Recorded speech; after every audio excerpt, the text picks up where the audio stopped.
2 दिन पहले हुई मुफ्ती शमाइल और जावेद अख्तर की जो डिबेट थी वो बहुत न्यूज़ में रही है।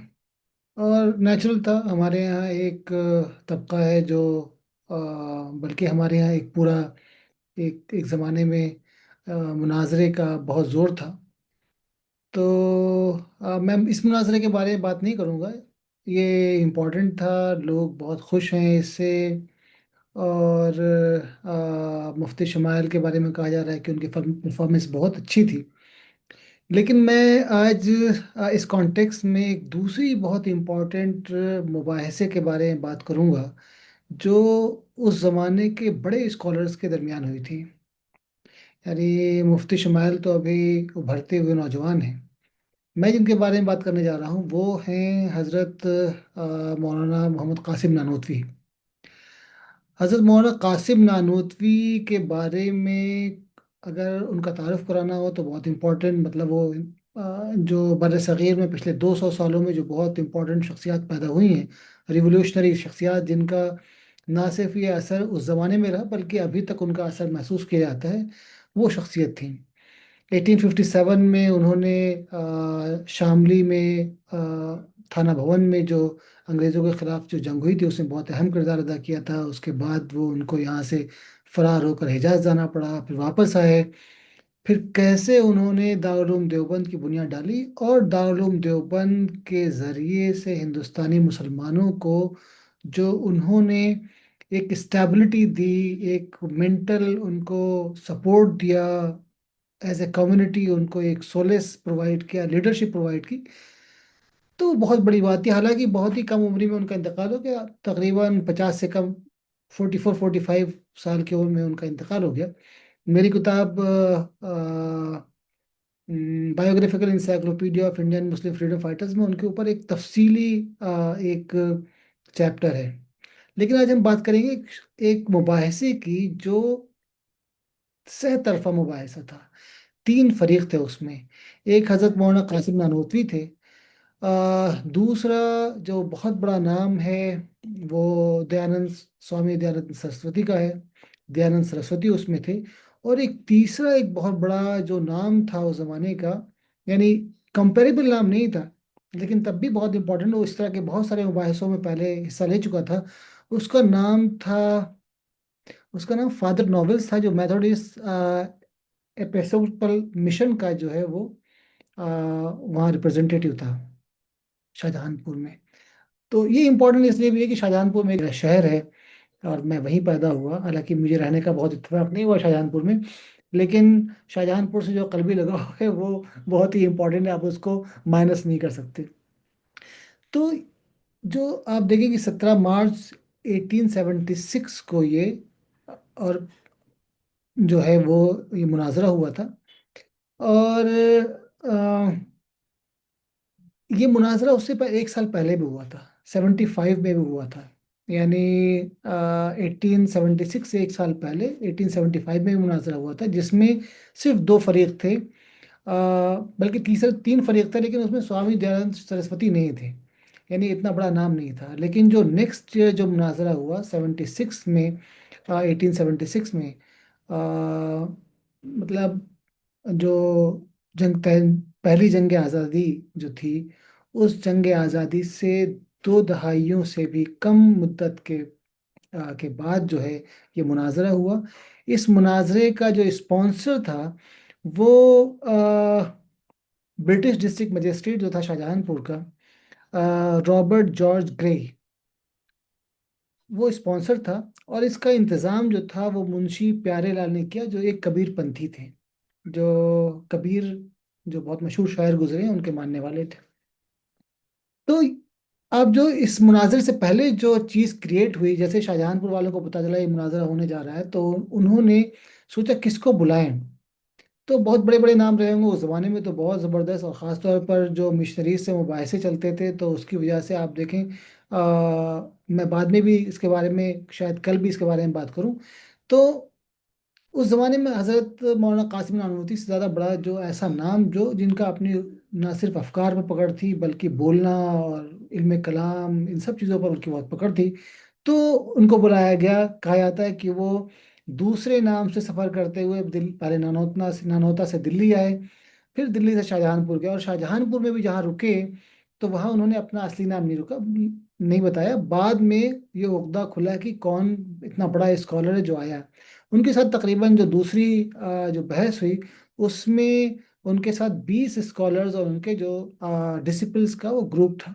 तो इसमें न सिर्फ शाहजहांपुर शहर के लोग थे, बल्कि पूरी आसपास की आबादी जमा हो गई। उनको 3 ग्रुप्स में डिवाइड किया गया था, और हर ग्रुप का अपना, यानी जो हिंदुइज्म, इस्लाम और क्रिश्चियनिटी, तीनों के जो मुत्तबईन थे उनके अपने अपने वो टेंट्स थे जहाँ पर वो उनका वो लगा हुआ था, उनके अपने सपोर्टर्स बैठे हुए थे। और 200 कुर्सियों का इंतज़ाम था, जिसमें जो मशहूर लोग थे, हुमायूदीन शहर या हुमायूदीन इलाका, जो बरेली, रामपुर, मेरठ, दिल्ली और लखनऊ और दूसरी जगहों से गए थे वहाँ पर उस मुनाज़रे को देखने के लिए। तो एक्चुअली दयानंद सरस्वती के बारे में अगर आप बात बात करें तो दयानंद सरस्वती जो हैं वो तकरीबन फाउंडर हैं आर्य समाज के। उनकी एक बहुत मशहूर किताब है सत्यार्थ प्रकाश। तो सत्यार्थ प्रकाश जो है इस्लाम पर जो आर्य समाजियों के का जो क्रिटिसिज्म है उसकी बुनियाद है।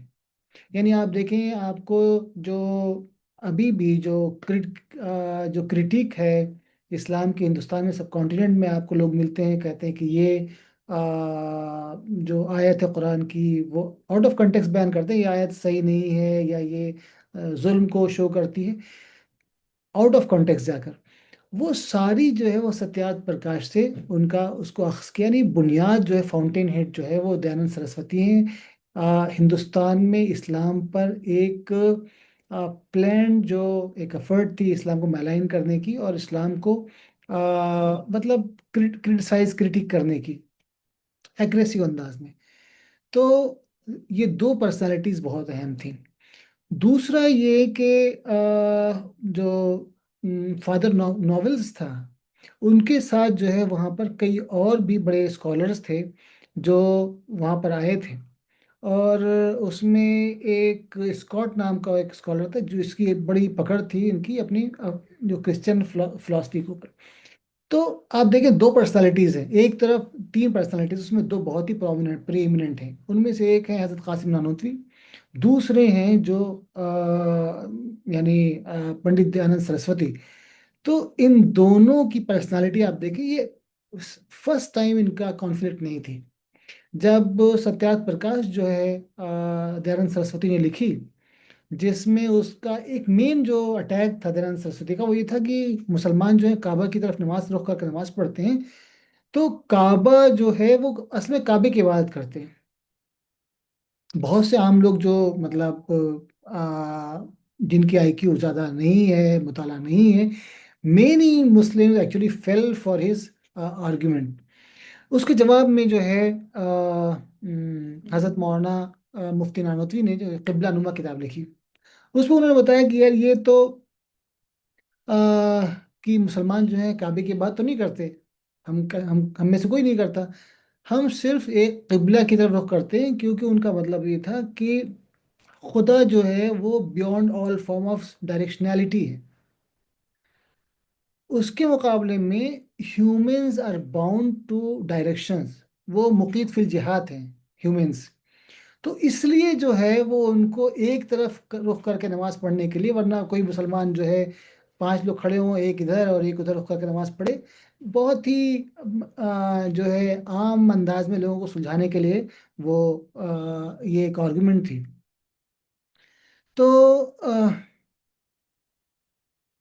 दयानंद सरस्वती ने कहा, जो जो मुबाहिसा चला उसके बारे में, जो देवबंदी मकतबे फ़िक्र है या देवबंद का जो स्कूल था, क्योंकि उस ज़माने में इस्टेब्लिश हो चुका था उससे तकरीबन 10 साल पहले ही, तो उन्होंने एक किताब पूरी इस पर की जिसमें पूरी गुफ्तगू का निचोड़ पेश किया तफसील से।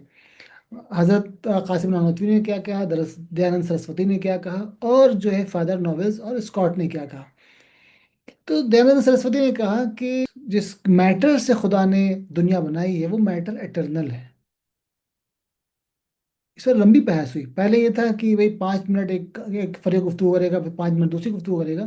फिर ऐसा हुआ कि नहीं, 1 घंटा एक फरीक गुफ्तगू करेगा, उसमें कुछ वक्त जो है वो क्रिटिक करेगा, और फिर दूसरा जो है वो अपनी मजहब के बारे में बताएगा तफसील से।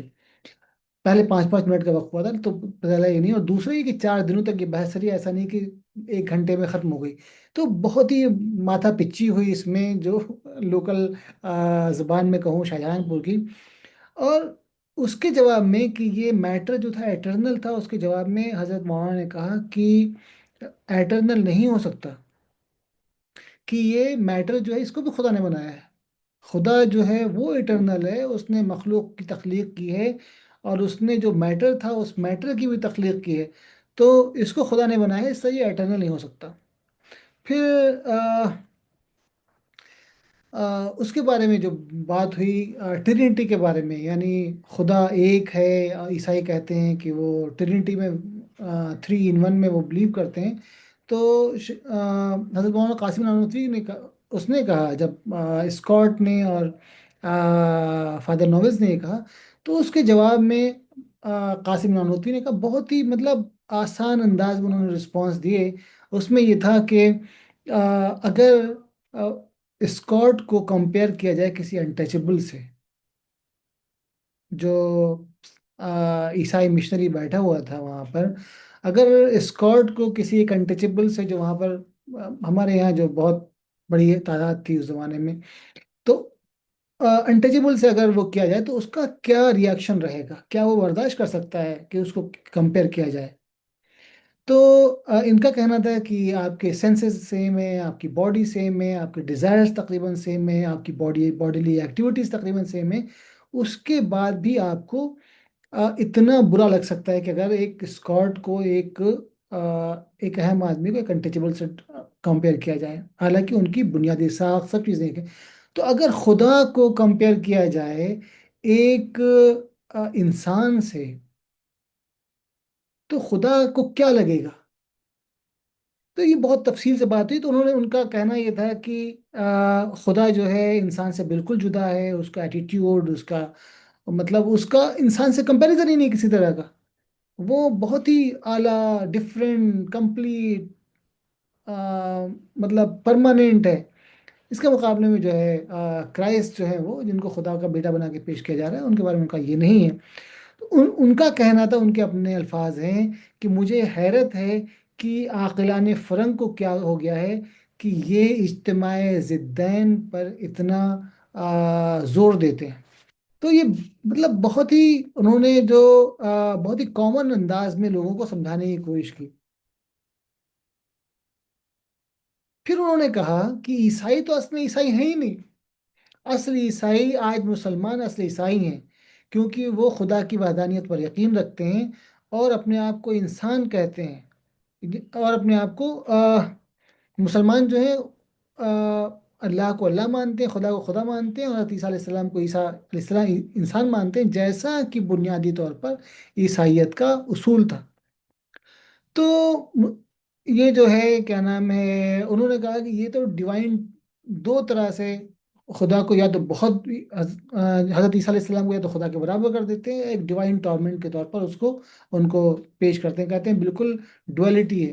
तो उनके बारे में जो चर्च जो थे, उन्होंने कहा कि भाई इनको ये तो माकुलात और जो है मंतिक इनकी इतनी ज़बरदस्त है कि किसी को अपने सामने टिकने ही नहीं देते।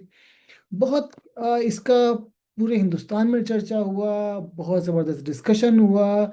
जिस लेवल के लोग थे, इस लेवल में आप देखें, जो उसका जो चार्म हो सकता है हम लोगों के लिए, वो बहुत ज़बरदस्त था। जो अभी हमारे डिस्कशन हुआ वो तो मतलब इट वाज कंपेरेबली नथिंग। तो ये थी ये था एक बहुत मशहूर मुबाहिसा जो शाहजहांपुर में 17 मार्च 1876 को हुआ था। तकरीबन आज से आप देखें 150 साल तकरीबन पहले। तो हम एक और दूसरे मुबाहिसे के बारे में बात करेंगे कल इंशाल्लाह।